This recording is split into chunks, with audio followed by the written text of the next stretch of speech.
আসসালামু আলাইকুম প্রিয় ছাত্রছাত্রীরা, চলে এসেছি তোমাদের জন্য একেবারে বাছাই করা সেরা কিছু প্রশ্ন নিয়ে।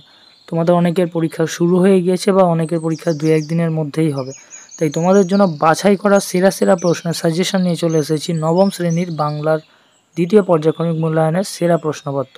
তাই চলো একটু না সময় নষ্ট করে প্রতিটা প্রশ্ন অত্যন্ত গুরুত্ব সহকারে দেখে নিই। অজস্র চুলের চুমা কোথায় অবিরত ঝরে?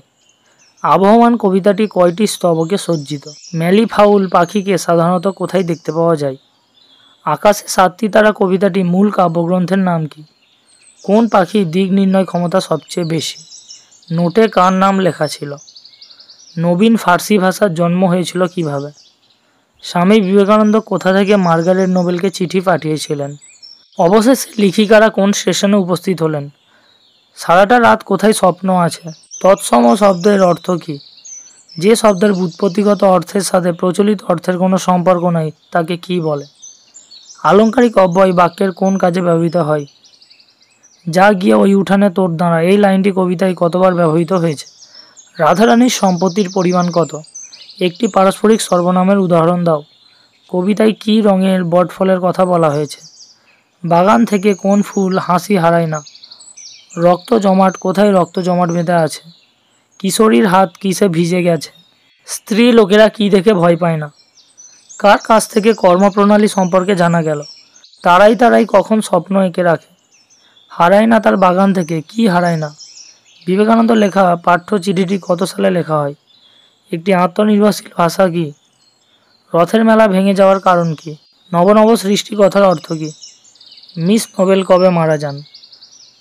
কেবল মা আছে, বক্তাকে। মিস মুলার কিভাবে স্বামীজিকে সাহায্য করেছিলেন? নামধাতু কাকে বলে? রাধারানীর মা হাইকোর্টে হারার পর আপিল করেছিল কার কাছে? এরই মাঝে বাংলার প্রাণ, কিসের মাঝে বাংলার প্রাণ? সংস্কৃত ভাষাকে লেখক আত্মনির্ভরশীল ভাষা বলেছেন কেন? তদ্ভব শব্দ কাকে বলে, উদাহরণ দাও। জানি না এত স্নিগ্ধ গন্ধ ঝরে, কোথা থেকে এই গন্ধ ঝরে? ওলন্দাজ থেকে আগত একটি শব্দের নাম লেখো। বাংলার সন্ধ্যাকে জীবনানন্দ দাশ নীল বলেছেন কেন? এরপরে আমরা কিছু বড় প্রশ্ন দেখে নেব। আকাশে 7টি তারা কবিতাটি যে চিত্র ধরা পড়েছে তা আলোচনা করো। মোকদ্দমাটি বিধবা হাইকোর্টে হারিল, বিধবা কে? বিধবার পরিচয় কী ছিল?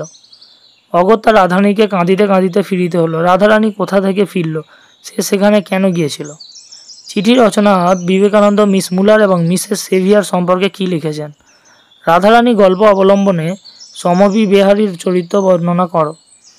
আবহমান কবিতাটি নামকরণের সার্থকতা বিচার করো। নোটে গাছটি বুড়িয়ে ওঠে কিন্তু মুড়ায় না, কথাটি ব্যাখ্যা করো। সৈয়দ মুস্তফা আলী সংস্কৃত ভাষাকে আত্মনির্ভরশীল বলেছেন কেন? ইংরেজি এবং বাংলা ভাষাকে আত্মনির্ভরশীল নয় বলেছেন কেন? এদেশে এলে তুমি নিজেকে অর্ধ উলঙ্গ অসংখ্য নরনারী পরিবেষ্টিত দেখতে পাবে। কোন প্রসঙ্গে কার উক্তি? এই মন্তব্যে তৎকালীন ভারতের যে ছবি ফুটে উঠেছে তা বর্ণনা দাও। তাহারা দরিদ্র কিন্তু লোভী নহে। তাহারা বলতে কাদের কথা বলা হয়েছে? তাদের আচরণের পরিপ্রেক্ষিতে মন্তব্যের যৌক্তিকতা ব্যাখ্যা করো। যা গিয়ে ওই উঠানে তোর দাঁড়া, বক্তাকে। তিনি ফিরে উঠানে গিয়ে দাঁড়ানোর কথা বলেছেন কেন? কেশবতী কন্যা যেন এসেছে আকাশে। কাকে কেশবতী কন্যা বলা হয়েছে? তাকে কেশবতী বলার কারণ কি? রাধারানী বিবাহ দিতে পারিল না, কে বিবাহ দিতে পারল না? রাধারানীর পরিচয় দাও, কেন বিবাহ দিতে পারিল না? কামরাঙা লাল মেঘ বলতে কবি কি বুঝিয়েছেন? তাহার নামও নোটে ছাপা আছে। তাহার নাম বলতে কার নাম বলা হয়েছে? তিনি রাধারানীকে কিভাবে সাহায্য করেছিলেন? শোভনকে আমি জানতাম, বক্তাকে শোভন সম্পর্কে কি জানতেন তার নিজের ভাষায় লেখা। ধর্ম বদলায়, চরিত্র বদলায় না। কোন কোন ধর্মের কথা বলা হয়েছে? এরূপ তাৎপর্য বিশ্লেষণ করো।